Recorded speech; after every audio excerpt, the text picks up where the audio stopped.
Voilà, donc vous êtes la présidente de cette structure, en quelque sorte. Alors oui, je suis la présidente du collectif Schizophrénie, donc qui est le rassemblement d'un certain nombre d'associations dédiées à la schizophrénie en France. En fait, on a créé le collectif en fin 2015 de façon à rendre cette pathologie plus visible. Donc vous avez contribué à réaliser ce processus, ce collectif. Vous êtes l'émanation de ce collectif, ou vous avez été la cheville ouvrière du collectif? Alors non, en fait, parce que le collectif, il naît quand même des actions qui sont très anciennes d'un certain nombre d'associations. Oui. Et c'est vrai qu'actuellement, c'est moi la porte-parole du collectif, et j'ai succédé à l'ancienne présidente qui avait créé l'association Schizophrénie auparavant. Il y avait certainement déjà des essais sur Internet avant ce site. Alors, il y avait une version bêta sur Internet, effectivement, qui a été accessible avec des codes auparavant, avant de le mettre en ligne, bien entendu. Oui. Oui, oui. Et alors, quel bénéfice pensez-vous obtenir par ce biais, par l'existence d'aujourd'hui, justement, en fait? C'est aujourd'hui que c'est lancé, en fait. C'est aujourd'hui que c'est lancé. Alors, là, notre soirée, c'était essentiellement pour remercier les gens qui avaient contribué Oui, voilà. à la création du site. Ce qu'on en attend, c'est que les parents ou les personnes concernées par cette maladie puissent trouver une information qu'on aurait aimé nous Obtenir à trouver. l'époque. Parce que Obtenir à vous l'époque. avez été confronté au problème de l'autisme dans votre environnement.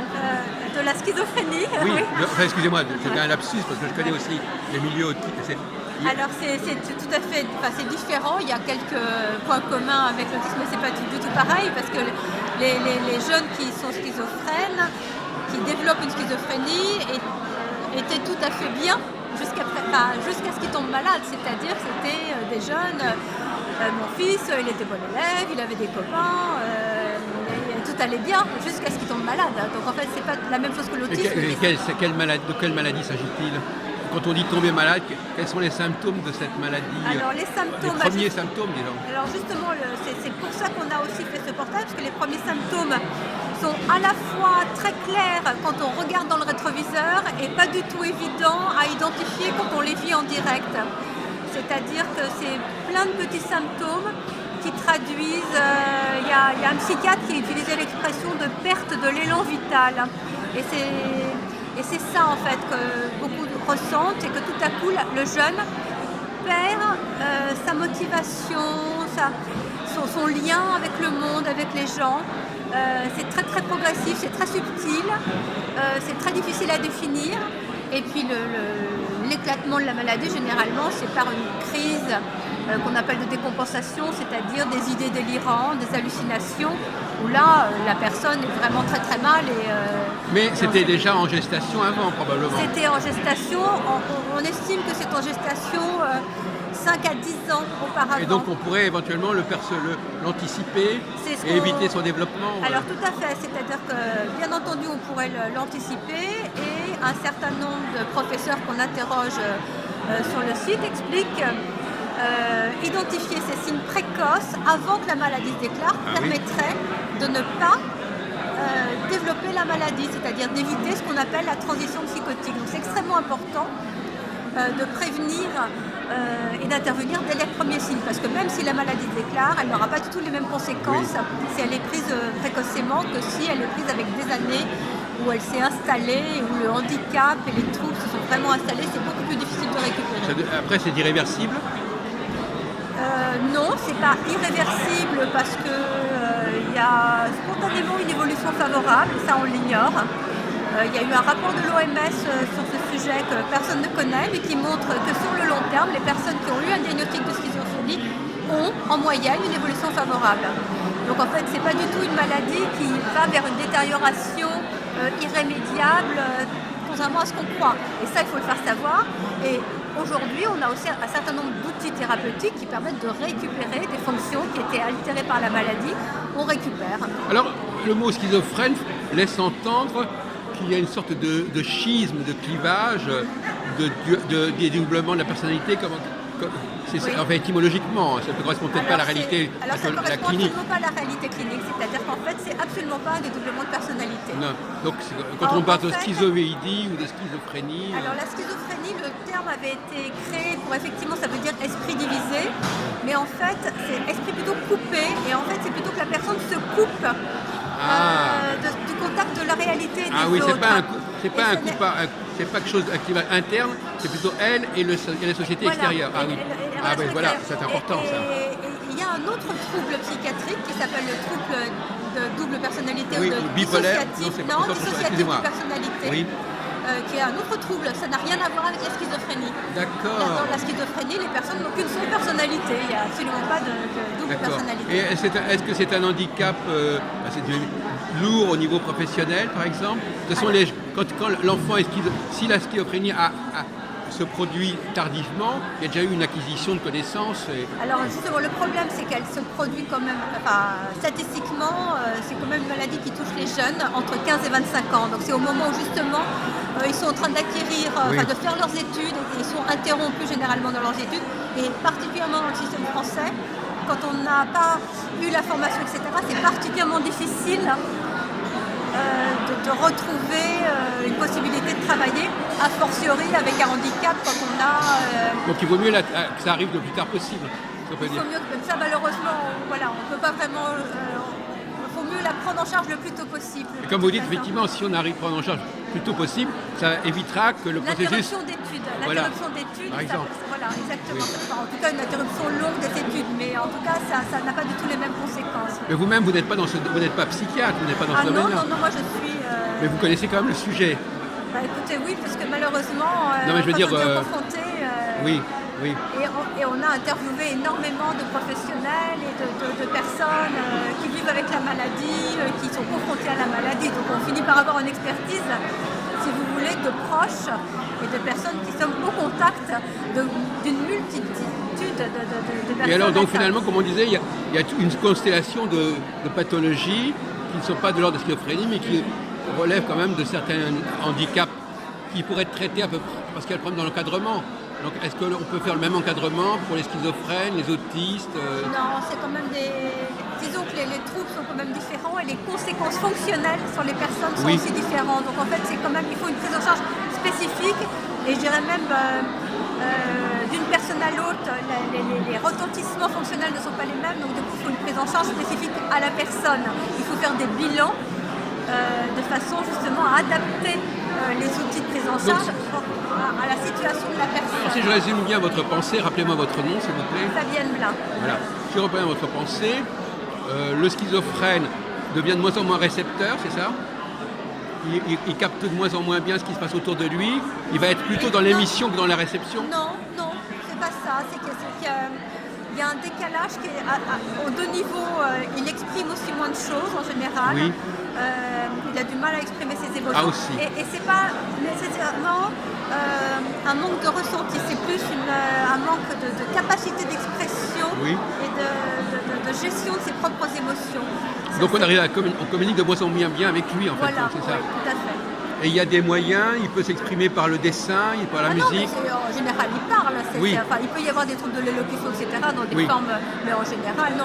Mais il parle, mais est-ce qu'il parle de son mal, de sa douleur, de son parce mal-être? que c'est une des difficultés de la maladie. Il y a toujours une phase, il y a le plus souvent une phase délirante où la personne ne se perçoit pas comme malade. Pour elle, c'est la réalité, elle vit ce qu'elle est en train de vivre, et donc du coup, elle ne fait pas la différence, et du coup, c'est là que la communication est extrêmement compliquée. Quelqu'un qui se dit qu'il est persécuté, vous savez qu'il ne l'est pas, ça sert à rien de lui dire mais non, tu ne l'es pas. Au contraire, ça le renforce dans son angoisse, que vous ne le croyez pas, qu'il s'imagine que voilà. Donc Mais est-ce que ça compromet les relations parents-enfants?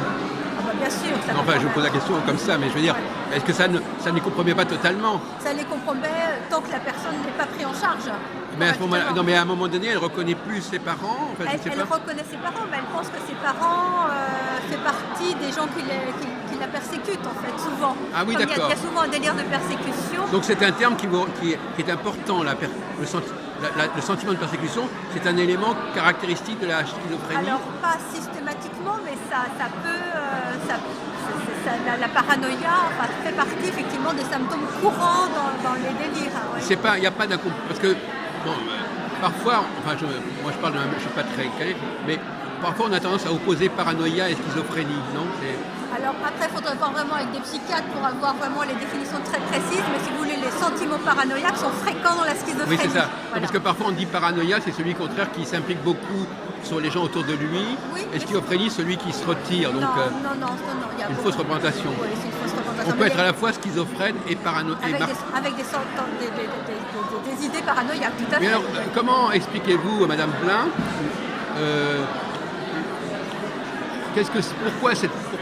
pourquoi le phénomène de persécution, comment il se construit ce phénomène de persécution? C'est quoi la persécution finalement?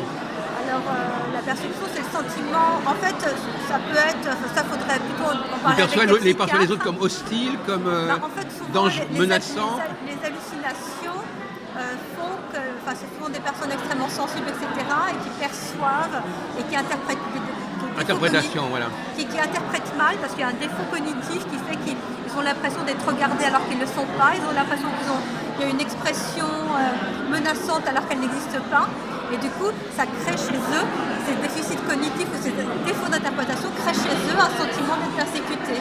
Mais est-ce qu'il n'y a pas des personnes qui vivent avec ça et qui finalement arrivent à mener une vie normale, sans être complètement incapable de fonctionner? Non, bien sûr, il y a tout des... Il y a des formes plus soft de schizophrénie. C'est à la fois une maladie qui peut être très hétérogène et puis qui varie d'un moment à l'autre chez un même individu. Donc effectivement, bien sûr, il y a des moments où ça va mieux, des moments où les symptômes reprennent, sont plus forts. Mais est-ce qu'il y a toujours eu à un moment donné une crise majeure dans l'histoire? Non, pas nécessairement. Pas forcément. Pas nécessairement. Donc finalement, on peut continuer, on peut être schizophrène et ne pas avoir eu de crise paroxysmique. Bien sûr, tout à fait. Il y a un certain nombre de gens qui ne sont pas diagnostiqués.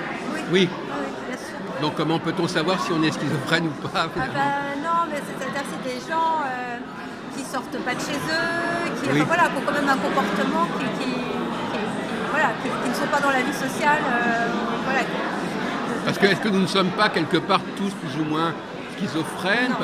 Non, on ne pourrait pas dire ça. Mais par contre, il y a aussi le phénomène de l'amnésie quelque part. On ne se souvient pas. La schizophrénie, ça pourrait pas être le fait, par exemple, de changer de comportement, d'avoir des comportements contradictoires ou doubles, ou d'être comme, je sais pas, je vais prendre un exemple complètement idiot, mais par exemple, on ne vit pas de la même façon le jour et la nuit, par exemple, des choses comme ça. Non, pas du tout. Est-ce que ça implique quand même une certaine capacité d'adaptation pour vivre les cycles de la vie? Il faut s'adapter.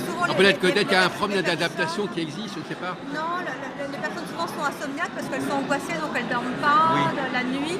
Et du coup, elles dorment dans la journée, mais c'est pas un problème vraiment d'adaptation. C'est plus que, c'est l'ensemble des symptômes qui font que les personnes ne dorment pas la nuit et dorment le jour. Mais c'est plutôt une conséquence des symptômes. C'est pas, Écoutez, moi j'ai appris beaucoup de choses en vous écoutant. Je crois qu'il y a des fausses représentations que j'ai pu capter. Donc pour conclure, effectivement, vous attendez de cette fondation d'un portail.